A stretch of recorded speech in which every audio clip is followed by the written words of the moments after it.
Hi, welcome back, it's David Hulman here. I've been asked a lot of questions around how to deal with pain in our lives.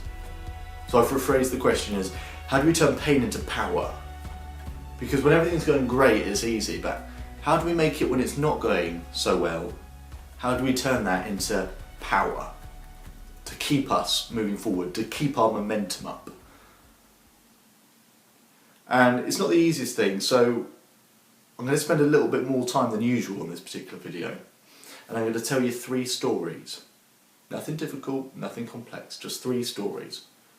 3 stories in terms of how to deal with pain. And I'm going to share with you a technique that I actually use in the Self-Belief Chief program. So I don't share this with a lot of people, but it's a technique that certainly helped me and certainly helps a lot of other people. So I hope it helps you. We'll go straight into the first story. And it's actually, this one's a personal story for me, so not the easiest one to tell. I was about 15, 16 at school. I was playing football on a gravel tennis court. And all of a sudden smoke started to descend across the tennis court. Now I should probably tell you at this point that I was in a group. Not a musical group, I have no musical talent whatsoever. I was in a group called the Hexagon of Death, which were 6 boys who took it upon themselves to score points on how much mental, physical and verbal abuse they could inflict on me. So I'm half Christian, half Jewish. Racism scored quite highly. Being punched in the face, that was like 10 points. Being kicked in the balls, that was like 5 points, whatever. So they tallied up the points, and at the end of the year, they added up all the points and picked a winner. So they're playing football on this gravel tennis court, and all of a sudden smoke started to descend across the tennis court. And one of these 6 boys said to me,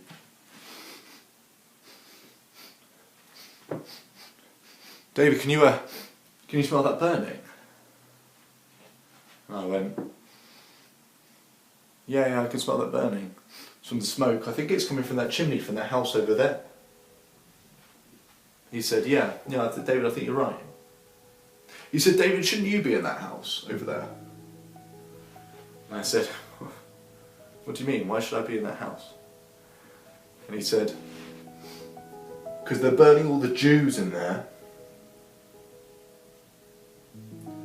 And he turned back at me and he said, gas the Jew. Gas the Jew. Other boys started joining in. Gas the Jew. Gas the Jew. Gas the Jew.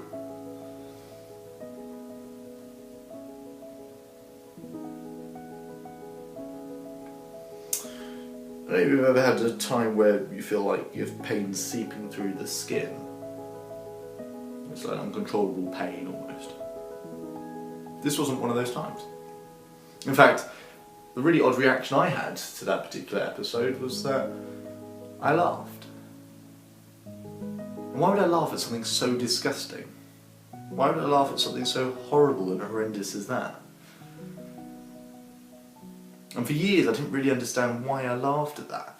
It wasn't until I was a bit more mature that I realised what I'd actually done for myself and why that particular memory was a level of empowerment for me. I laughed because I was laughing at their ignorance. I was laughing at the fact that they were fearful of what they didn't understand. I was laughing at the fact that they saw me as a threat. And I found that quite funny. And from that moment on, I'd realised, or when I was much older, I realised that I've created my own technique, and a technique I want to share with you now, which is 60 seconds to interpret a setback. 60 seconds to interpret a setback. What you do in the first 60 seconds of a setback will define not only how you view that setback, but how much momentum you keep up, and whether you'll drop off and whether you'll quit or not. 60 seconds to interpret a setback. When we think back to a memory, we're not thinking of the event itself, we're thinking about our memory of the event. So if that's the case, then our first impression is incredibly strong. Finish the sentence for me. We should never judge a book by its cover. But why do we? Because first impressions are often that strong. 60 seconds to interpret a setback. So when I laughed, I'd actually created a more positive memory. And I look back at that and think, I took control of that situation. I took control of that moment. Whatever anyone says, I can deal with it. create a positive interpretation. Sometimes it's easier than others. And I'm not saying that after that 60 seconds that you say, oh, everything's great, and then you don't have any more pain, but it's that you look back on that particular memory through a positive filter rather than a negative filter.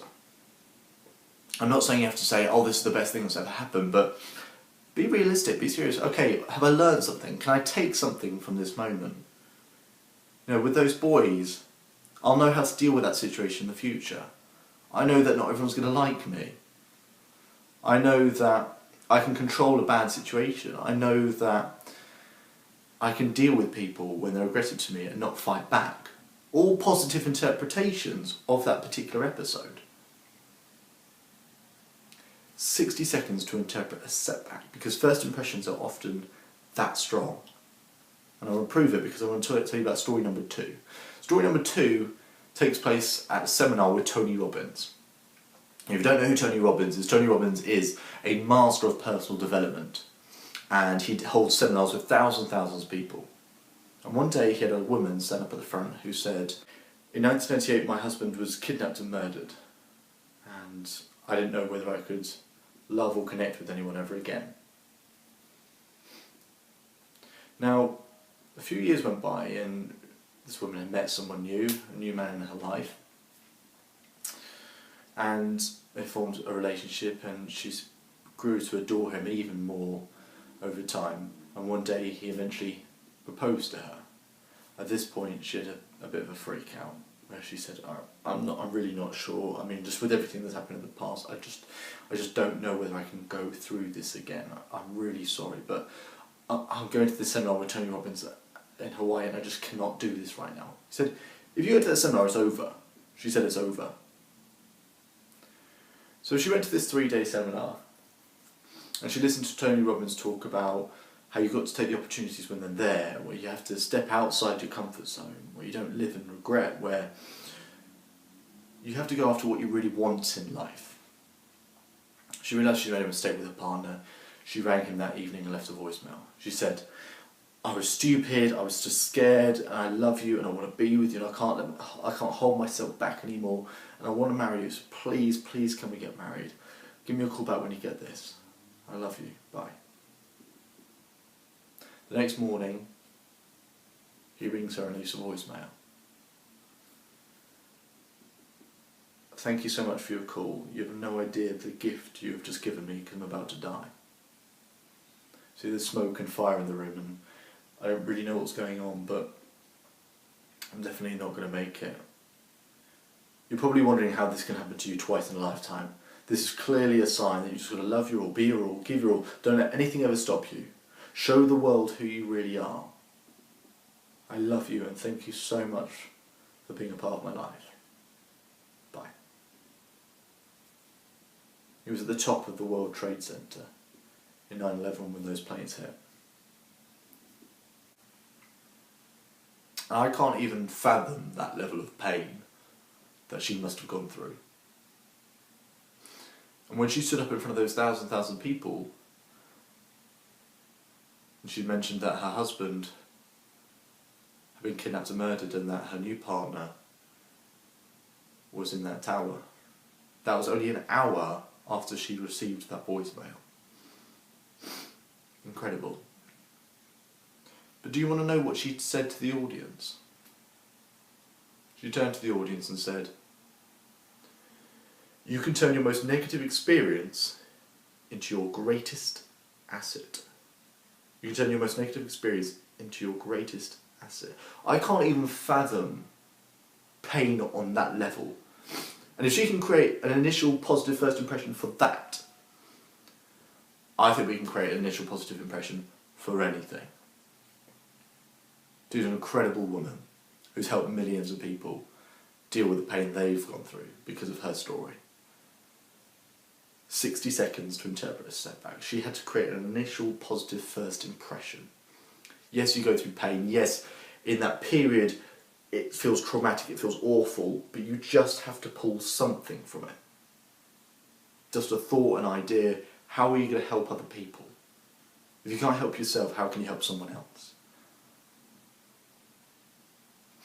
The third and final story is to do with a fighter called Mike Tyson, who you all know probably. Mike Tyson, one of the most brutal fighters in the history of boxing. Okay, just if you don't know about Mike Tyson was so strong, so powerful, that he literally, every single fight was over in a round or two. It was just bam, bam, and they were out clean cold. In comparison, there's someone you might not have heard of in the form of Buster Douglas. Buster Douglas was a no-one, really. He was a bit of a no-one. Been through loads of really long fights, lots of difficult fights, lots of defeats, lots of knockdowns, occasional wins. Buster Douglas had experienced it all. And he was to fight Mike Tyson before Mike Tyson had a much, much bigger fight. So most of the media crews around the world didn't even go to the fight.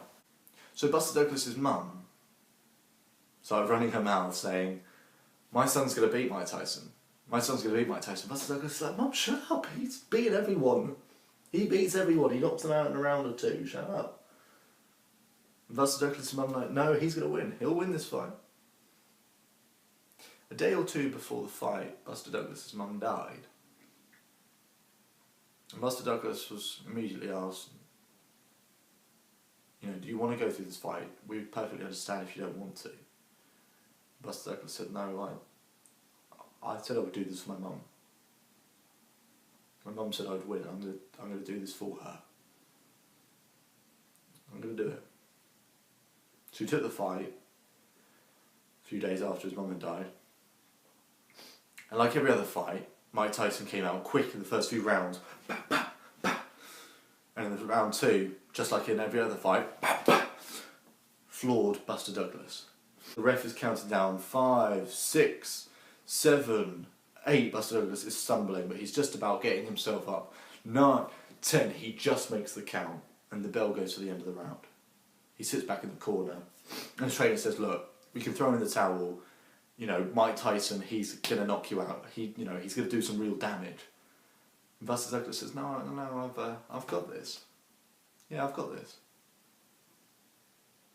And the fight goes on, and it goes into rounds 5, 6, 7. And no Mike Tyson fight goes into rounds 5, 6, 7. And eventually, Buster Douglas did what no man had ever done before. He knocked Mike Tyson out. Bam! By Buster Douglas, look at this! He's knocked Mike Tyson down for the first time in his career!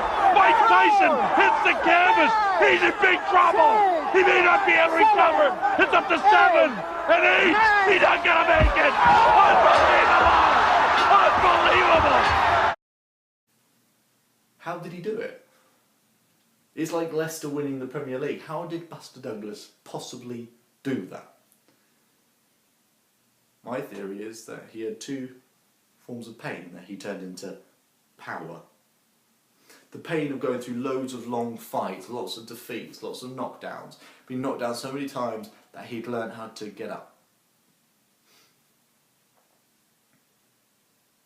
The second piece of pain is his mother having died a few days before the fight, and that initial question when he's asked, "Can you go through with this?" He creates an initial positive first impression saying, "I'm going to do this for my mum. I'm going to make her proud. I'm going to make her proud." All of those stories, it's about how do you create a positive first impression. So my piece of advice to you is this: 60 seconds to interpret a setback. It's going to be difficult and you'll get better at it. But if you can create as much of a positive first impression as possible, I'm not saying you've got to be happy, I'm not saying you'll be delighted, I'm not saying your world is going to be perfect.